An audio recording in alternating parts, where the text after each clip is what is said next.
이번 주에는 좀 많습니다. 삼성생명, SDI, 디스플레이 3개 네. 기업과 관련한 면접 얘기를 다뤄보려고 하는데 글쎄요, 이 3개 기업 삼성전자는 좀 구성이 다를까요?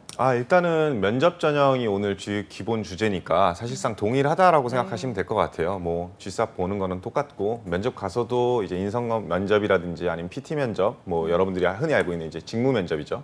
그리고 창의성 면접 이런 것들은 다 동일하게 진행이 됩니다. 그래서 그런 부분들은 뭐 일단은 제가 뭐 모든 계열사들을 다 동일하게 다 설명하는 건 좀 힘드니까 네. 오늘 이제 주제로 잡혀져 있는 뭐 SDI나 삼성생명 이쪽의 기출 주제나 이런 것들을 좀 알려드리면서 그 부분을 좀 중점적으로 다뤄보고자 합니다. 네. 네. 그 전에 이 질문을 좀 한번 드려보고 싶어요. 이 삼성그룹의 경우여도 같은 계열사여도 인턴 채용이랑 또 그냥 공채 채용이 이렇게 나뉘더라고요. 이게 어떻게 다른 거죠? 일단은 기본적으로 면접 전형 자체를 그냥 통으로 봤을 때는 면접이 하나가 빠져요. 이제 직무 면접이라고 그러죠. PT 면접이 빠져버려가지고 사실상 인턴 면접에 있어서는 면접 전형에서 인성 면접이나 아니면 창의성 면접 이 두 개만 동시에 진행한다는 게 가장 큰 특징이고요. 그리고 이 인턴 전형이 그럼 도대체 뭐냐라고 생각하실 수 있는데 기본적으로 삼성 인턴 전형은 전환형 면접이라고 생각하시면 될 것 같아요. 인턴 기간을 일단은 지내고 나서 그 인턴이 끝나고 나면은 전환 면접을 보고 그러고 나면 다시 사실상 이제 신규 채용이랑 동일하게 나중에 하반기에 이제 신입이 들어갈 때 같이 들어가는 그런 전형이라 생각하시면 될 것 같아요. 다만 중요한 점은 뭐냐면은 인턴 면접 같은 경우에는 기본적으로 학적을 두고 있고 지금 현재 대학교에 다니고 있는 친구들만 지원이 가능하다는 게 좀 가장 큰 장점이자 단점이에요. 그래서 그런 부분들은 좀 주의하셔야 될 것 같다고 생각합니다. 네. 그러면 뭐 면접이 어쨌든 인턴을 했던 경우에는 조금 생략이 되다 보니까 훨씬 더 좀 수월한 면이 있겠어요? 일단은 수월한 게 사실이죠. 그러니까 제일 수월한 부분은 사실은 필기 전형이라고 생각하시면 될 것 같아요. 삼성에서는 사실은 이제 서류 전형에 있어서 여러분들이 지원할 때 대부분 다 그래도 삼성은 좀 서류에서는 좀 폭넓게 합격을 시켜주지 않나 이런 생각을 하는데요. 맞아요. 실제 저도 그렇게 많이 느끼고 있고요. 네. 다만 이제 당락이 좌우되는 경우는 이제 필기에서 거의 당락이 좌우가 돼요. 근데 아무래도 여러분들도 아셔야겠지만 이제 신입으로 지원하시게 되면 뭐 이번에 떨어졌던 친구들이 다음에 다시 안전하지는 않을 거 아니에요. 그렇기 때문에 GSAT 경쟁률 자체만 봤을 때는 신입으로 지원한 친구들이 훨씬 더 조금 빡센 측면이 없지 않아 있어요. 네. 근데 인턴 같은 경우에는 아무래도 학적을 두고 있는 친구들이 지원할 수 있기 때문에 그런 친구들은 이제 신규로 이 채용 시장에 진입을 하는 케이스가 많고 그런 분들은 인적성 그런 이제 시험에 대한 대비라든지 아니면 경험이 좀 적겠죠. 그런 측면에 있어서는 어떻게 보면은 커트가 조금 나뉘는 게 있어요. 그래서 실제로 실력 자체를 봤을 때는 신입으로 지원한 친구들이 GSAT 커트가 훨씬 더 잘 나오고 그리고 인턴으로 지원하는 분들은 아무래도 GSAT 커트가 상대적으로 낮아요. 그렇기 때문에 내가 만약에 학교에 아직 적을 두고 있는 분들이라고 한다면 인턴으로 지원하는 게 아무래도 합리적으로 좀 지원하는 케이스가 될 수 있겠죠. 다만 주의할 점은 네. 인턴으로 이제 됐는데 문제는 인턴으로 되고 끝나는 게 아니라 전환 면접을 또 나중에 봐야 돼요. 그래서 기간이 좀 늘어날 수는 있어요. 예를 들면은 지금 현재 우리가 상반기 이렇게 인턴을 지원을 해요. 네. 그럼 7, 8월에 인턴을 하게 될 거예요. 그다음에 7, 8월 인턴이 끝나고 나면 그때 전환 면접을 보는 게 아니라 하반기까지 계속 기다려야 됩니다. 그래서 하반기에 공채가 시작되면은 그때 전환 면접을 보고 그게 한 11월, 12월 정도 될 거예요. 그렇기 때문에 사실상 인턴이 끝나고 전환이 돼서 다 진짜 삼성맨이 된다라고 한다면 내년이나 돼야지 삼성맨이 되는. 그래서 좀 시간이 좀 많이 딜레이 되는. 그래서 어떻게 보면 지금 현재 4학년 1학기인 친구들은 굉장히 유리한 얘기. 하지만 이제 4학년 1학기 때 끝 마치고 이제 졸업을 앞두고 있는 친구들 같은 경우에는 반년 정도는 취업을 또 기다려야 되는 현실. 네. 뭐 그런 게 장단이라고 생각합니다. 결국에는 인턴 지원이나 공채 지원이나 면접을 대비는 하고 있어야 된다, 충분히. 그렇죠. 그렇게 볼 수 있을 것 같은데 그러면 꼭 알아야 할 것들, 어떤 것들이 있을까요? 일단은 면접 같은 경우에는 뭐 이제 아시다시피 전 앞서 말씀드렸듯이 PT 면접이 일단은 없어요. 그래서 인턴 면접 같은 경우에 PT 면접이 없기 때문에 뭐 좀 부담감을 좀 덜어낼 수는 있어요. 다만 문제는 뭐냐면은 창의성 면접에서 다른 신입 공채랑 다르게 여기서 직무적인 능력이라든지 직무에 대한 로열티 그리고 직무의 역량 같은 것들을 확인하는 경향이 있어요. 왜 이 직무 왜 지원했어요? 뭐 이런 것들도 충분히 창의성 면접에서 창의성 면접인데도 불구하고 물어보는 케이스가 있기 때문에 사실상 아무리 면접 전형이 하나가 빠진다 하더라도 인턴분들이라고 할지라도 내가 이 직무를 왜 지원했으며 왜 이거를 인턴으로 하고 싶으며 전환 이후에 어떤 목표를 갖고 있는지까지도 대비를 일정 부분 해놓으셔야 된다는 게 핵심이라고 생각합니다. 네. 이제 본격적으로 그렇다면 면접 얘기를 해보도록 하겠습니다.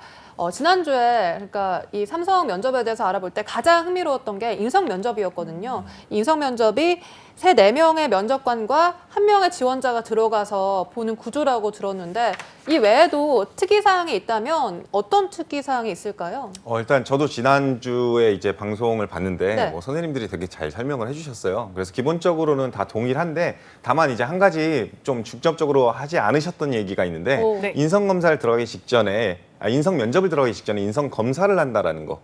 그거를 좀 이제 말씀을 구체적으로 안 해주셨더라고요. 그래서 그 부분을 좀 짚고 넘어가려고 해요. 네. 이제 삼성 면접 같은 경우에는 이제 CBT로 해가지고 인성 검사를 인성 면접 전에 진행을 하고요. 이제 컴퓨터로 체크를 하는 건데 유형이 총 2가지로 나뉘어요. 인성 검사에서는 하나는 이제 1유형이라 그래가지고 이제 가깝다 아니다 이 정도의 그러니까 2지선다 3지선다 정도의 지문으로 인성 검사를 하는 게 있고요. 그리고 우리가 흔히 알고 있는 5지선다형 2유형이라 그래가지고 5지선다로 이제 매우 그렇다, 그렇다, 아니다, 매우 아니다, 뭐 보통 이런 식으로 체크하는 게 있어요. 그리고 이렇게 체크한 인성검사의 내용을 바탕으로 실제로 면접 들어갔을 때 질문 자체가 유형이 조금은 나뉘는 것 같다라는 생각이 많이 들거든요. 실제로 막 인성검사 자체를 되게 굉장히 적극적이고 도전 정신이 강하고 네. 이런 친구라고 한다면 면접 가가지고 정말 도전 정신이 강한지 아니면 정말 적극적인지를 중점적으로 확인하는 그런 면접이 진행되기도 해요.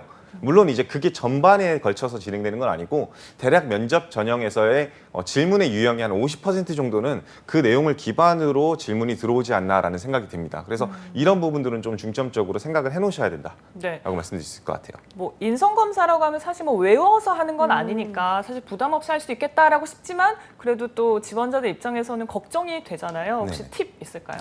일단은 인성검사 여러분들 되게 이제 뭐 별거 아니다라고 생각하시는 분들도 있고 아니면은 이게 엄청나게 당연한 걸 좌우하는가 뭐 이렇게 생각하는 극단적으로 나뉘기도 하거든요. 네. 네. 근데 사실은 인성검사는 첫 번째 그냥 단도직입적으로 말씀드리면 솔직해지셨으면 좋겠어요. 대부분 다 지어내려고 하고 어떻게든 그 이미지를 맞추려고 하는데 인성검사의 질문지가 뭐 50개, 40개면 상관이 없겠죠. 네. 근데 200개, 300개가 넘어가면은 자기가 앞에서 했던 얘기가 무슨 얘기인지 모르고 뒤에서 했던 얘기가 무슨 얘기인지 몰라요. 그러다 보니까 앞에서는 분명히 적극적인 친구였는데 뒤에서는 소심한 친구로 바뀌어 있기도 해요. 그렇게 상충되게 되면요. 굉장히 다중인격체죠. 거의 뭐 히스레저 조커처럼 이제 변하는 거가 되기 때문에 그런 다중이. 부분들을 일단은 다중이가 되죠.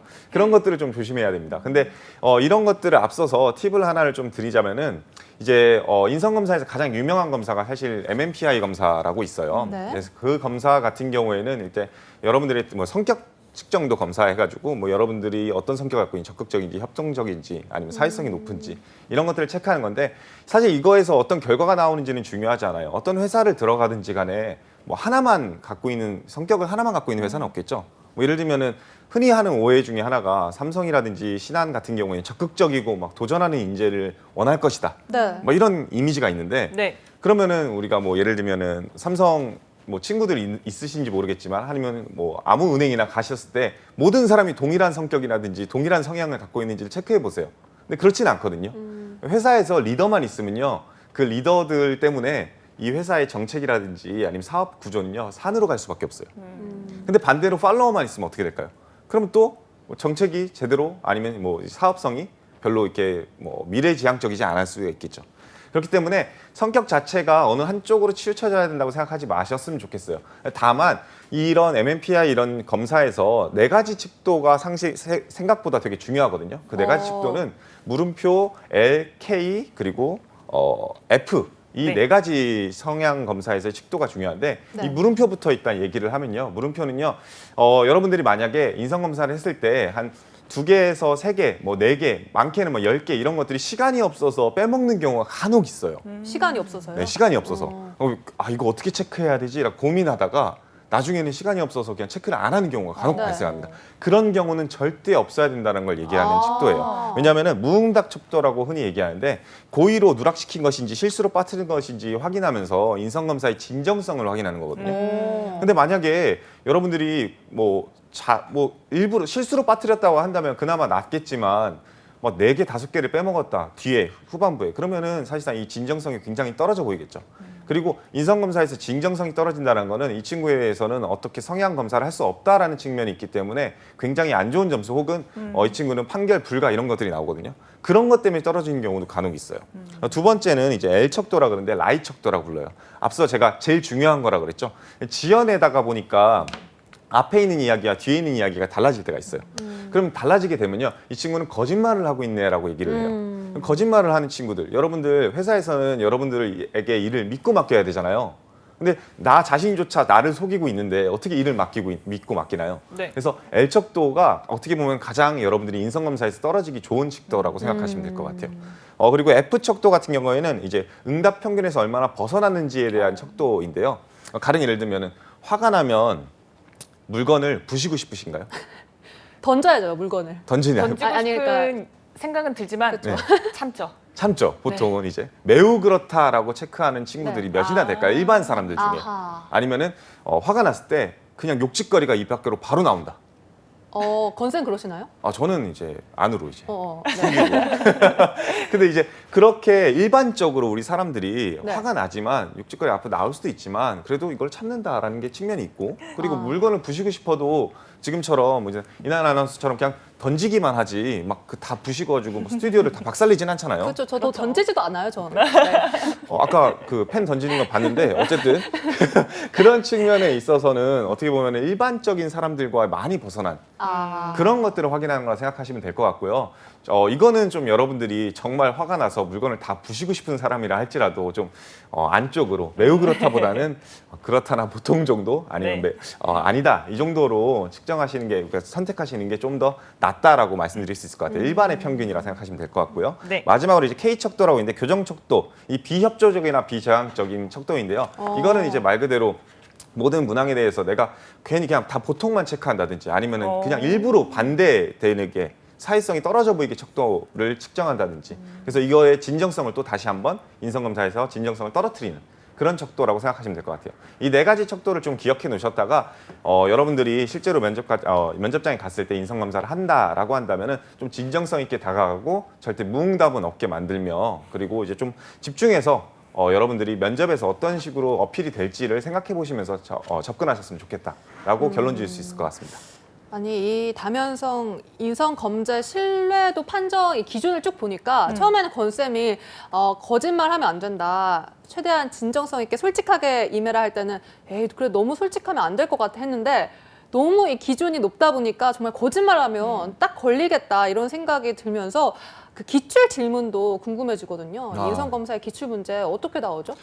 일단 인성 검사 자체는 기출 질문 같은 경우에는 여러분들이 흔히 알고 있는 인성 검사라 생각하시면 될 것 같아요. 이제 뭐 화가 나면 아까 말씀드렸듯이 물건을 부시고 싶다라든지, 네. 나는 이제 기본적으로 혼자서 하는 일을 좋아한다, 아니면 다 같이 하는 일을 좋아한다라든지, 아니면은 갑자기 가만히 있을 때 환청이 들린다라든지 그런 질문이 진짜 있어요? 여러 가지로 있습니다. 정말 다양하게 네, 있겠네요. 정말 다양합니다. 그래서 몇백 개. 기억을 못 해요. 절대 기억을 할 수가 아. 없습니다. 그 질문이 뭐 100개, 200개, 300개가 넘어가기 시작하면은 앞에서 무슨 얘기했는지도 모르고 시간 제한이라는 게 존재하기 때문에, 그렇기 때문에 솔직해지셔야 돼요. 솔직해지되 반사회적이거나 네. 너무 이제 일반적인 거에서 벗어나는 답변을 극단적인 하진, 것들은. 그거는 지양하시고 네. 일단은 솔직해지면서 앞에서 내가 좀 적극적인 거를 물어본다라고 한다면 뒤에서도 좀 적극적인 이미지, 근데 그거를 기억하지 말고 본인의 일반적인 성향으로 보여주시는 게 가장 중요하다라고 말씀드릴 수 있을 것 같아요. 그래요. 거짓말은 하지 맙시다. 너무. 네. 자, 그러면 이제 인성 면접 얘기를 해봐야 될 텐데, 인성 면접도 좀 실제 출제됐던 질문들 짚어주시면 좋을 것 같아요. 제가 그래서 일부러 이제 확인을 해봤는데, 뭐 사실 여러분들이 뭐 이제 공통적인 질문이나 뭐 이런 것들은 어떤 기관이든지 다 거의 비슷해요. 그렇기 때문에 이제 삼성 화재가 됐던, 생명이 됐던, SDI가 됐던, 디스플레이가 됐던, 이제 첫 번째로 말씀드리고 싶은 이제 공통 질문 두 가지는요, 자기소개하세요. 일단은 무조건 대부분의 면접들은 자기소개를 시킵니다. 그렇기 때문에 자기소개를 꼭 준비하셨으면 좋겠어요. 근데 이 자기소개를 준비할 때 흔히 하는 실수가 1분 자기소개만 준비하는 경우가 있거든요. 근데 만약에 면접 전형이 좀 밀리고 딜레이가 됐다라고 한다면 면접관들이 급해가지고 30초만 한번 해보시겠어요? 짧게. 네, 라고 하는 경우가 있어요. 아니 근데 30초만 해보세요 하고 그냥 1분 정도 쓰면 안 돼요? 1분 정도 쓰게 되면 이제 면접관이 물어보겠죠. 저희가 지시한 사항이 있고, 아니면 혹은 이거 돌려서 물어보는 경우도 있어요. 회사 내에서 규정과 규범이 왜 있다고 생각하시나요? 아니 그거 진짜 초로 재요? 초로 잽니다. 아, 정말요? 네. 근데 이제 초로 재는 경우가 있는데 삼성 같은 경우는 재지는 않아요. 재지는 않지만 그래도 딱 대략적으로 이게 느낌이 오잖아요. 이게 분명히 나는 30초라는 제한 시간을 줬는데 1분이라는 시간을 써버리게 되면 다른 지원자들의 시간을 뺏는 행위가 되는 거죠. 아. 그러면은 그렇게도 그렇게 이기적인 측면에 있는 친구들은 사회성이나 조직 적합성이 부족하다라고 생각이 들 수밖에 없습니다. 그래서 그런 것들은 꼭 지키셔야 돼요. 그렇기 네, 때문에 네. 1분 자기소개라고 한다면 50초만 준비하시고요. 3초 자기소개라고 하면 20초만 준비하시고 오. 두 개 다 준비해 놓으세요. 그래서 그러네요. 깔끔하게 끝내는 게 훨씬 더 좋습니다. 그러니까 긴 것보다는 아예 짧아지는 게 더 나을 것 그렇죠. 같은. 예, 훨씬 네. 더 깔끔하게 떨어지는 깔끔하게. 게 좋습니다. 네. 그리고 또 이거는 제일 중요한 건 또 왜 그러냐면은 면접관은 보고를 받는 사람일까요? 하는 사람일까요? 받는 보고를 사람. 받는 대부분 다 보고를 네, 받으시는 그렇죠. 이제 책임자급 상사들. 이상이 온단 말이에요. 그럼 책임자급들은 어떠한 보고를 좋아할지를 생각해 보셨으면 좋겠어요. 막 구구절절해서 이거 사업성 있어? 왜 안 돼? 돼? 이렇게 물어봤는데 이거는요 제가 어제 봤는데 뭐 어딜 나가봤는데 됐고 사업성 있어 없어? 네, 있습니다 없습니다. 깔끔하게 명확하게 뼈대 있는 답변을 하는 거를 좋아하시는 분들이 대부분이에요. 네. 그렇기 때문에 그거에 맞춰서 1분 자기소개도 준비하셨으면 좋겠다라고 말씀드릴 수 있을 것 같아요. 네, 또 공통 질문 중에서 어떤 것들이 있을까요? 네, 이제 마지막으로 어필할 기회를 드리겠다. 이제 마지막 할 말이죠. 이제 뭐 사실 여기서는 이미 채용 프로세스가 어느 정도 완료가 된 상태이기 때문에 이걸로 뭐 뒤집겠다라는 생각은 안 하셨으면 좋겠고요. 아, 그래요? 여기서 또 앞에서 많이 망쳤다고 생각해가지고 구구절절해지는 경향이 있거든요. 근데 사실 이거는 어떻게 보면은 자 이제 면접 끝났으니까 마무리 지으시죠라는 걸 네. 돌려서 말하는 거기 때문에 아. 여러분들이 막 여기서 어떻게 어필할지 미리 많이 준비하기보다는 네. 20초 이내로 깔끔하게 어떤 자세로 임할지라든지 어떠한 신입으로 들어갈지에 대한 이야기를 단기적 포부로 밝히시는 게 가장 깔끔할 겁니다. 그러니까 좀 욕심을 너무 부리면 안 되겠네. 이런 마지막 질문이. 조금은 내려놔라 네, 라고 아. 말씀드릴 수 있을 것 같아요. 네. 네. 자, 이제는 기업별로 저희가 조금 들여다 보도록 하겠습니다. 먼저 삼성생명, 네. 계열사별로 좀 알아보려고 하는데 삼성생명은 어떤 면접 준비하면 될까요? 일단 삼성생명 같은 경우에는 뭐 기본적으로 이제 개별 질문은 사실은 여러분들의 입각해서 질문이 나오는 케이스들이 대부분이기 때문에 사실은 여러분 자기소개서라든지 이런 게 기반이 돼야 되는데 공통적으로 나왔던 질문들 몇 가지만 좀 추려봤어요. 첫 번째는 이제 영업관리직 말고 다른 직무는 갈 수 있겠는가? 혹은 두 번째는 이제 본인은 어떤 리더인가? 세 번째는 보험 관련 자격증 및 수업 이력이 없는데 그냥 취업하고 싶어서 지원한 거 아니냐. 뭐 이런 질문들이 있는데 기본적으로 이런 것들은 다른 기관에서도 충분히 나올 수 있는 질문이죠. 이 직무 아니고 다른 직무로 보내도 괜찮겠니? 라든지 아니면은 회계 직무 지원했는데 회계 관련 과목을 들은 적이 없네? 라든지 결국엔 궁극적으로 하고 싶은 말은 이 직무에 대한 확신이 얼마나 있고 이 기업에 대한 로열티가 얼마나 있는지를 좀 인성검사에서 면접에서 중점적으로 확인하려고 했다라고 생각하시면 될 것 같고요. 영업관리직 말고 다른 직무로 갈 수 있는가라고 하면요 대부분이 이렇게 지원을 준비하시는 분들 같은 경우에는 네, 갈 수 있습니다 하고 말아요. 근데 그게 과연 옳은 대답일지 그렇게 갈 수 있었으면 꼭 본인이 여기 이 직무를 꼭 지원해야 되는 이유는 나중에 동기를 얘기할 때 굉장히 확신을 차서 얘기할 텐데 사실은 인성검사에서 앞의 이야기와 뒤의 이야기가 다르면 안 된다고 얘기를 했었죠. 맞아요, 인성 맞아요. 면접도 마찬가지예요. 아. 사실 그렇잖아요. 우리가 대화할 때 분명히 소개팅을 나갔는데 앞에서 처음에 했던 얘기는 자기가 뭐 해외에 나가는 거 좋아하고 뭐 여자친구랑 같이 놀러 다니는 거 좋아하고라고 했는데 뭐 소개팅 끝나갈 때쯤에 자기는 집돌이라 그냥 집에서만 놀고 싶다 이렇게 얘기하면은 왜 얘는 거짓말을 진정성이 떨어져 보이죠. 근데 너무 잘 보이고 싶거나 그럴 때면 꼭 그렇게 약간 오버를 하다 보면 이게 모순적일 때가 있더라고요. 그렇죠. 근데 소개팅 가보셔서 아시겠지만 그렇게 네. 좀 뭔가 진정성 있게 간다고 생각을 해서 오버를 하게 됐을 때 매력을 느끼셨나요? 많이 소개팅 많이 가셨다는 얘기 들어봤는데.